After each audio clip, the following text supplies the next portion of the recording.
From a very general design perspective, how do games entertain their players? Eventually, I will tackle this question from a psychological perspective, but today I want to pose this question in a design perspective. When I sit down and play Civilization, why do I enjoy it? What about a game like Cave Story? What about Half-Life? All of these games are very different, yet I enjoy all of them. In order to answer this question, we're going to be analyzing a framework for game analysis developed by Robin Hunicke, Marc LeBlanc, and Robert Zubek. This framework is known as MDA, which stands for Mechanics, Dynamics, and Aesthetics.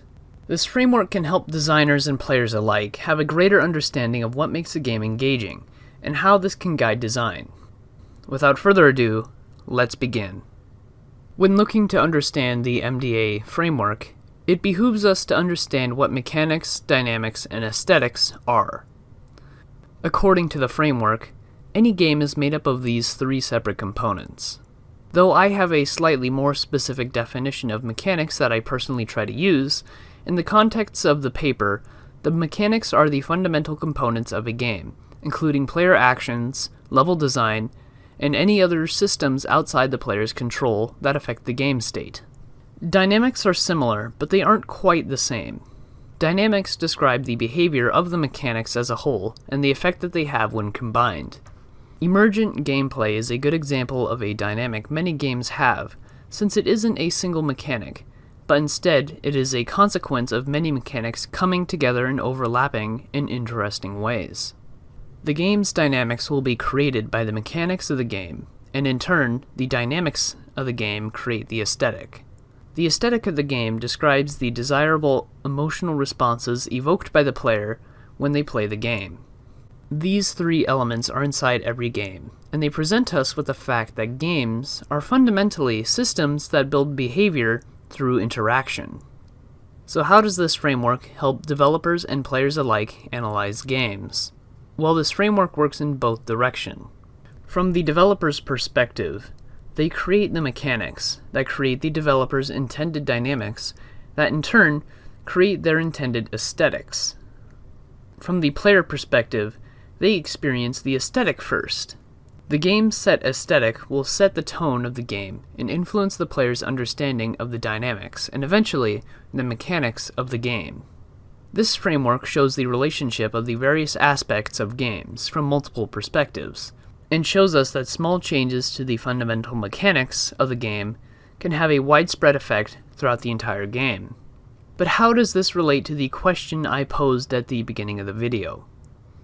How do games entertain their players? Now that I have talked about the framework as a whole, I want to focus the rest of the video to talk about one of the three fundamental parts of the framework, the aesthetic of games, since it can help us shed some light on the answer to this question. There are a lot of videos that talk about the mechanics and dynamics of video games, and my channel is built around these discussions. However, aesthetics can also help us understand how to make good games. Earlier in the video, I said that the aesthetic of a game was the emotional response evoked in the player, but it is a little bit more complicated than that. In the original paper laying out the framework, there are 8 aesthetics that a game can fulfill, and each of these aesthetics are one core reason why someone would enjoy a game. Put simply, people enjoy games for several different reasons, and games that can effectively design their systems to create these aesthetics will be more impactful and more enjoyable. Every game is going to appeal to some of these aesthetics, but usually not all of them. With this in mind, let's go through these aesthetics one by one to see what they are and how they are evoked. The first of these aesthetics is sensation, or games as sense pleasure. This aesthetic is evoked when games stimulate the player's senses, and this goes beyond just having pretty graphics, and extends to our senses of sound and touch. Currently, game technology can really only stimulate these three senses, but even with our current technology, there are games that can appeal to this aesthetic very well. Just look at Cuphead, which made a name for itself with its authentic 1930s cartoon art style. Or look at Undertale, which has my personal favorite soundtrack of all time. However, I said that games could stimulate 3 of our senses, and the third sense that games can appeal to is our sense of touch, or kinesthetics. Mark Brown of Game Maker's Toolkit has a great video talking about this phenomenon, which he calls juice. I recommend watching the video for all of the details, but essentially, games can make our actions feel more weighty and impactful through visual design, audio design, and mechanical factors. Luftrausers from Vlambeer is a good example of a game that has appealed to this sense of touch, or kinesthetics, very well. The second aesthetic is fantasy, or games as make-believe. Put simply, games that deliver on this aesthetic allow you to be something that you aren't in real life by boiling it down to its most important aspects and letting the player fill those shoes. The Call of Duty games let you take on the role of a soldier, Rock Band lets you be a rock star, and Madden lets the player be a football player. People play these games not necessarily for the story, but because it lets them be something that they aren't. The third aesthetic is narrative, or games as drama.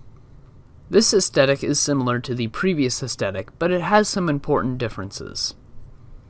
Instead of letting the players become a role, games with this aesthetic allow the player to be a spectator, or even a key player in the story.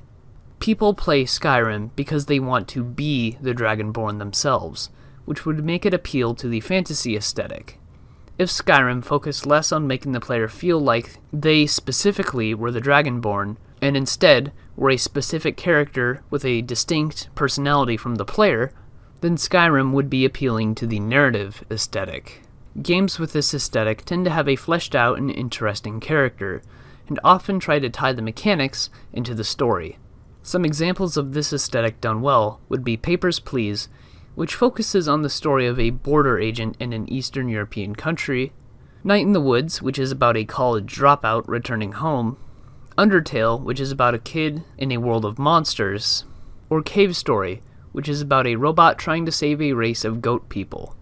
The fourth aesthetic is challenge, or games as obstacle course. Games that provide on this aesthetic focus on giving the player gameplay challenges that are enjoyable to complete. Put another way, challenge is joy found in overcoming unnecessary obstacles. These gameplay challenges can take many forms and challenge the player in many different ways. This can include puzzles, precise platforming, rhythmic timing, memorization, strategic choices, and many more. Spelunky, with its smooth platforming fused with roguelikes, the puzzles of Portal or The Witness, or the political tightrope of Civilization VI, all classify as the challenge aesthetic. It is important to clarify that this aesthetic is not difficulty. It is simply the art of overcoming an enjoyable obstacle, even if that obstacle is very easy to overcome. Difficulty is oftentimes a dynamic created by the mechanics that can help deliver this aesthetic, but it is not a prerequisite for this aesthetic. The fifth aesthetic is fellowship, or games as social framework. This aesthetic is created when players need to work together cooperatively to complete a goal, or to compete in friendly competition. Humans are social creatures, and this aesthetic appeals to that base human desire. Games that give their players many ways to interact with other players will tend to create this aesthetic. Board games are actually really good at delivering on this aesthetic, and many of them provide it in some way. Games like The Settlers of Catan, which encourages trading between players, Team Fortress 2, which puts two teams against each other, or local multiplayer games like Smash Brothers, can all satisfy this aesthetic. The sixth aesthetic is discovery, or games as uncharted territory. On the surface level, this would appear to be strong in games that have a lot of exploration, and that is definitely a part of this aesthetic, but it can be a bit deeper than that. As humans, we all have a drive for novelty, and any game which is built around a drive to discover something new will fulfill this aesthetic. This could include exploration of a game's world, but it could also include the exploration of a game's mechanics, like I talked about in my video on Transistor. Games like Dwarf Fortress, Minecraft, or Hollow Knight are all excellent examples of this aesthetic. The seventh aesthetic is expression, or games as self-discovery. Put simply, This aesthetic is all about having the player enact their will and express themselves through the game. This could be delivered by allowing the player to customize their avatar and abilities, but it can also be achieved by allowing players to pass challenges in their own unique way. Immersive sims excel at this kind of expression, because they allow players to complete objectives in many different ways, such as sneaking past obstacles, talking, or powering through them. Breath of the Wild and the cosmetic system in TF2 are both great examples of this aesthetic. The eighth and final aesthetic is submission, or games as pastime. Games can appeal to this aesthetic when players play it because they want to relax, rest the brain, and pass some time. Typically, these games are designed to be played in short bursts, and not take up too much of the player's attention. A lot of social and mobile games will fall into this category, but that isn't necessarily a good thing. Sometimes these games can fall into the trap of using Skinner boxes to keep players playing even after they lose interest. That said, games that appeal to this aesthetic aren't necessarily evil. Designing a game around short playtimes can oftentimes be very enjoyable.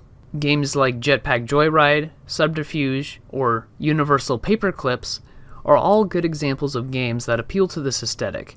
These aesthetics can help us address certain questions about a game's design. For instance, if Half-Life and Team Fortress 2 both feature a first-person perspective with gun-based gameplay, why do I get completely different feelings when playing these games? The answer is that both of these games cater to different aesthetics, and that gives both games a very different feeling, because people are playing them for fundamentally different reasons. It is also important to note that many different people will come to games to experience all 8 of these aesthetics. However, certain people will naturally be drawn to certain aesthetics more than others. It is also important to remember that games can appeal to multiple aesthetics at a time, and to different degrees. For example, let's take a look at one of my favorite games of all time, Hyper Light Drifter, and see what aesthetics it appeals to. Hyper Light Drifter is a visually striking game that uses striking, saturated colors and haunting sound design to appeal to the sensation aesthetic, as well as combat encounters with a variety of enemies that aim to work together to create interplay that forces the player to use their abilities in an interesting way to succeed in order to appeal to the challenge aesthetic. It also appeals to the discovery aesthetic by hiding away a wide array of collectible items that reward observant behavior, as well as varied, detailed, and novel environmental designs that appeal to the discovery aesthetic. Any game can be analyzed using the MDA framework, and I encourage you to examine your favorite game to see what aesthetics it appeals to and how it goes about invoking those aesthetics. While you do that, this has been Chariot Rider. Have a good day.